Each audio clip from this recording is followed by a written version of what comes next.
One Friday, Stations of the Cross by Jenny Hawke. Station 1, Fear. Jesus prays in the Garden of Gethsemane. Then Jesus came with them to a place called Gethsemane, and he said to his disciples, "Sit here while I go over there and pray." He took along Peter and the two sons of Zebedee and began to feel sorrow and distress. Then he said to them, "My soul is sorrowful even to death. Remain here and keep watch with me." He advanced a little and fell prostrate in prayer, saying, "My Father, if it is possible, let this cup pass from me. Yet not as I will, but as you will." When he returned to his disciples, he found them asleep. He said to Peter, "So you could not keep watch with me for 1 hour? Watch and pray, that you may not undergo the test. The spirit is willing, but the flesh is weak." Jenny says, "I've chosen a very dark background with some remnant of light to show the enormous battle between good and evil that was the story of the garden. The red signifies blood, which seems to be wept by the tree as well as coming from the agony of Jesus. His figure shows an exhausted posture, which I imagine at the end of his prayers and pleas that this will pass. I wanted Jesus to look almost drained of colour, even though he still had the glory of God around him, but with the trees and night looking as if they would overcome his small figure.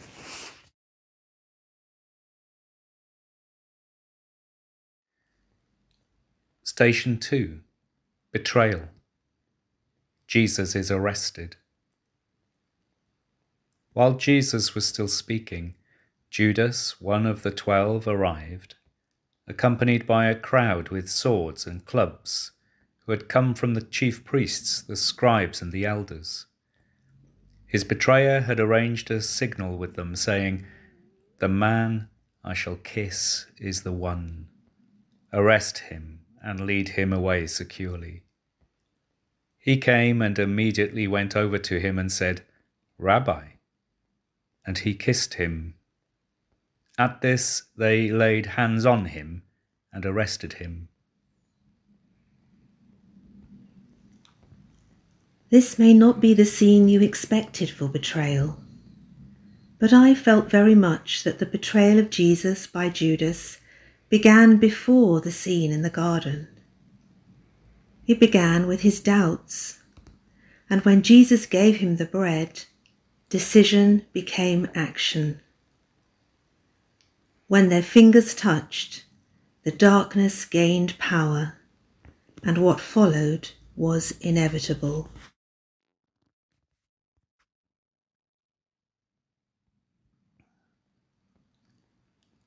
Station 3, Judgment.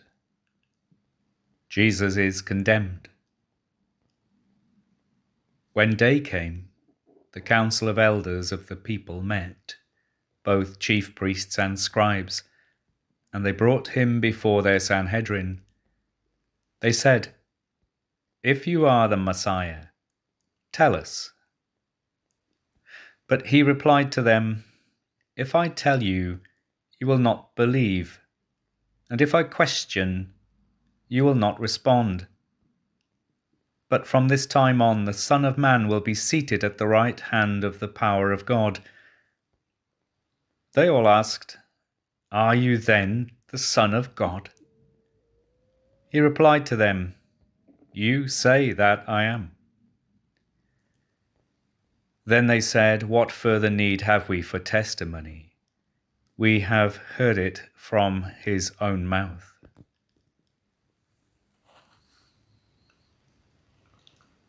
I wanted to show the strength and irrevocable nature of the decision to crucify Jesus.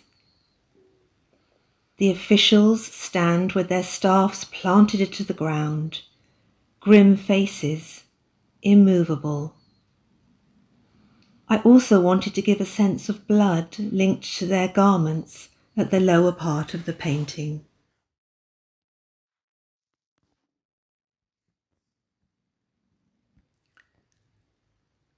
Station 4.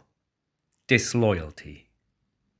Jesus is betrayed by his friend. Now Peter was sitting outside in the courtyard.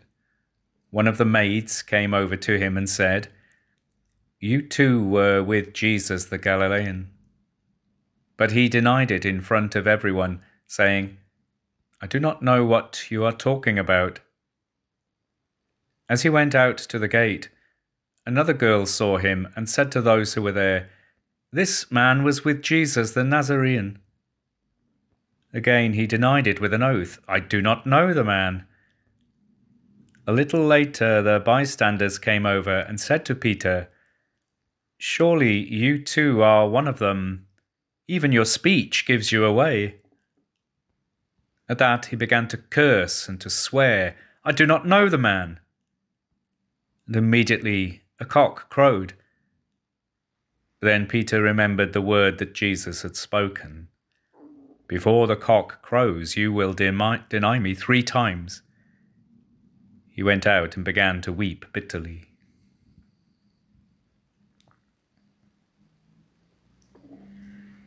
I wanted the scene to be quite stark, with plain colour contrasts to show the utter despair in the figure of Peter. His humanity has broken his heart. He hoped to show a loyalty that was courageous, but all he could do in the end was run.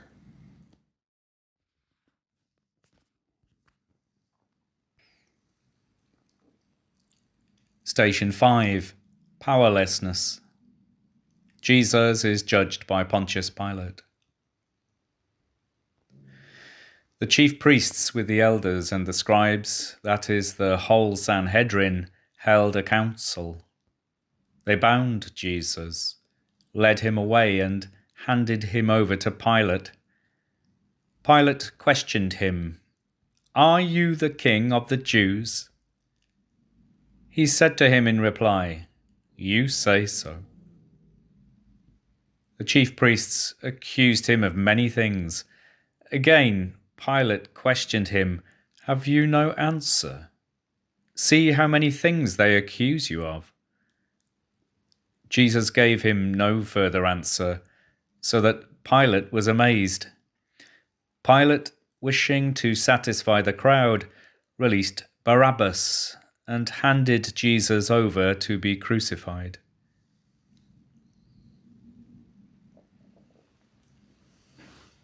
Jesus' hands are open, reaching forwards, offering himself rather than the clenched fists of someone trying to escape the awfulness of what is to come.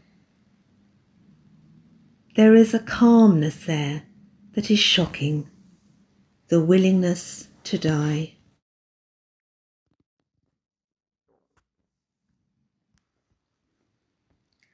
Station 6. Torture. Jesus is tortured and mocked. Then Pilate took Jesus and had him scourged. And the soldiers wove a crown out of thorns and placed it on his head and clothed him in a purple cloak. And they came to him and said, "Hail, King of the Jews!" And they struck him repeatedly.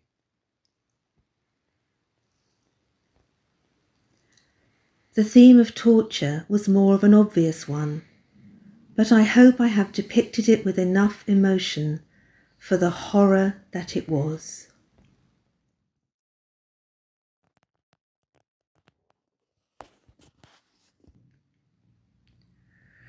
Station 7. Burdens.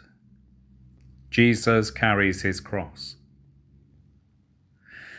When the chief priests and the guards saw Jesus, they cried out, "Crucify him! "Crucify him."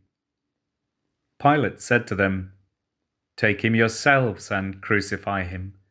I find no guilt in him." They cried out, "Take him away! Take him away! Crucify him!"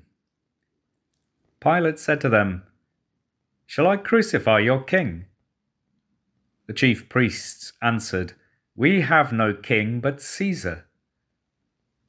Then he handed him over to them to be crucified. So they took Jesus, and carrying the cross himself, he went out to what is called the place of the skull, in Hebrew, Golgotha.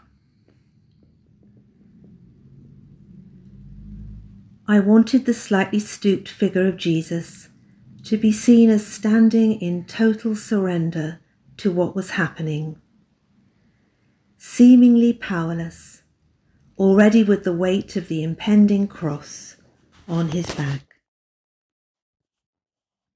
Station 8. Mercy. Jesus is helped by a stranger. They pressed into service a passerby, Simon, a Cyrenian, who was coming in from the country, the father of Alexander and Rufus, to carry his cross. The figure carrying the cross for Jesus doesn't realize the significance of what he is doing. He is taking the weight of the world momentarily on his shoulders, whilst Jesus falls and struggles on. The cross glows with a life of its own.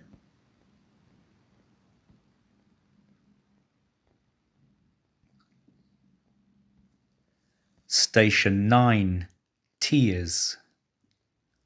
Jesus meets the women of Jerusalem. A large crowd of people followed Jesus, including many women who mourned and lamented him. Jesus turned to them and said, "Daughters of Jerusalem, do not weep for me. Weep instead for yourselves and for your children, for indeed the days are coming when people will say, 'Blessed are the barren, the wombs that never bore, and the breasts that never nursed.' At that time, people will say to the mountains, 'Fall upon us,' and to the hills, 'Cover us.' For if these things are done when the wood is green, what will happen when it is dry?" I started the painting with the vision of nothing else but tears, like rain dripping down on a glass. But then I saw a horizon through the tears. Whilst Jesus was carrying his cross, suffering beyond measure, the whole of creation wept. Not just the women, but the world as we know it broke its heart. The horizon is blurred, but there is still the path ahead that Jesus must take.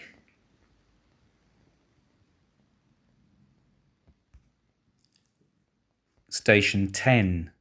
Forgiveness. Jesus is crucified.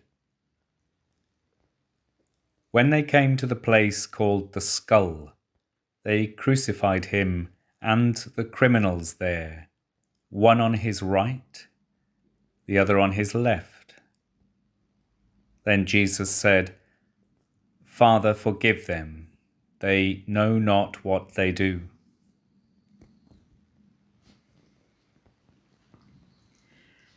In my mind, I was thinking forgiveness started with the thief of the cross, then for those who condemned Jesus. But it reached out to the whole of creation. The cross wrapped its arms around the earth in that moment and said, "There is nothing that you can do to me that will make me love you less." And since then, forgiveness is repeated and received with every turning of the earth, with each orbit in this beautiful galaxy.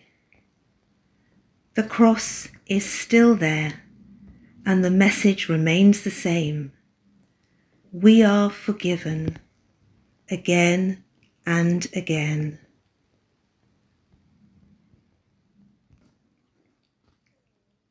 Station 11. Hope. Jesus promises heaven to the good thief. Now one of the criminals hanging there reviled Jesus, saying, "Are you not the Messiah? Save yourself and us."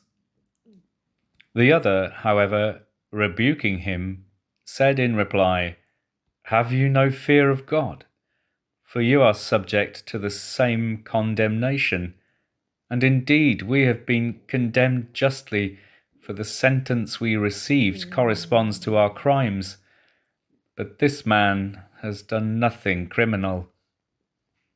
Then he said, "Jesus, remember me when you come into your kingdom." He replied to him, "Amen. I say to you, today you will be with me in paradise." This image for hope shows the ongoing path after the crucifixion. Jesus said to the thief that this for him was not the end. The journey, the hope, goes on. There is more than this barbaric end. There is the onward journey towards home.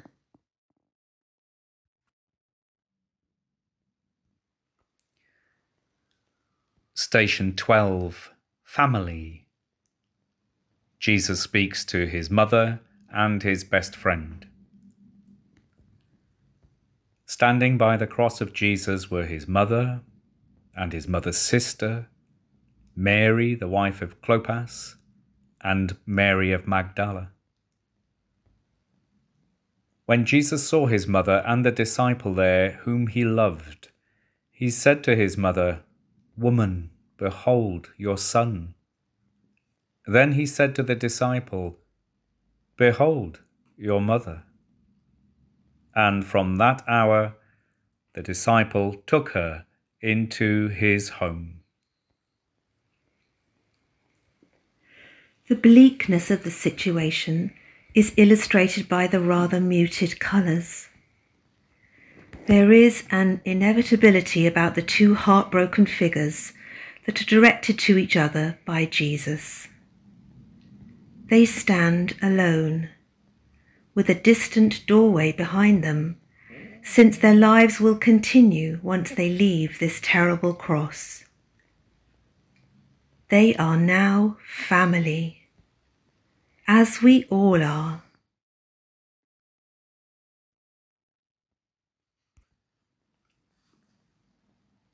Station 13. Death. Jesus dies on the cross. It was now about noon, and darkness came over the whole land until 3 in the afternoon, because of an eclipse of the sun. Then the veil of the temple was torn down the middle. Jesus cried out in a loud voice, "Father, into your hands I commend my spirit." And when he had said this, he breathed his last. I saw this picture complete in my head before I painted it. It came from somewhere else.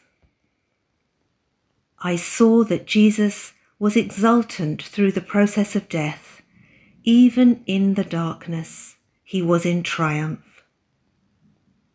Though he was hidden by layers of earth, death could not contain him. Even I'm surprised at this one.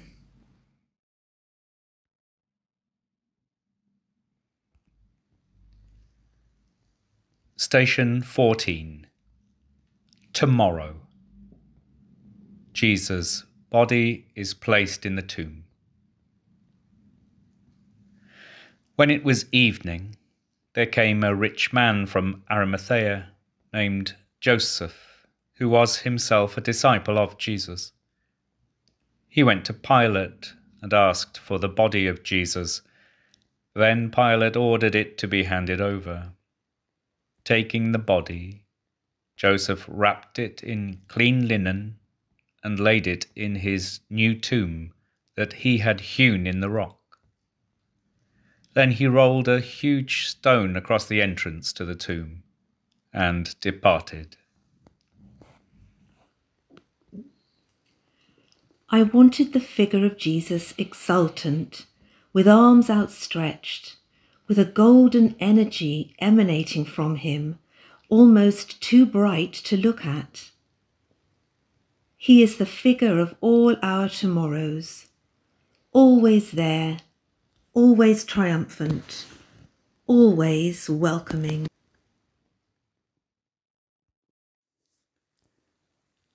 A prayer to conclude our Stations of the Cross. Lord of all hope and freedom, like the grain of wheat, you fell into the ground and died to give us life. When all our hopes are shattered, give us courage. When we feel cut off, bring us back to the newness of life. Amen.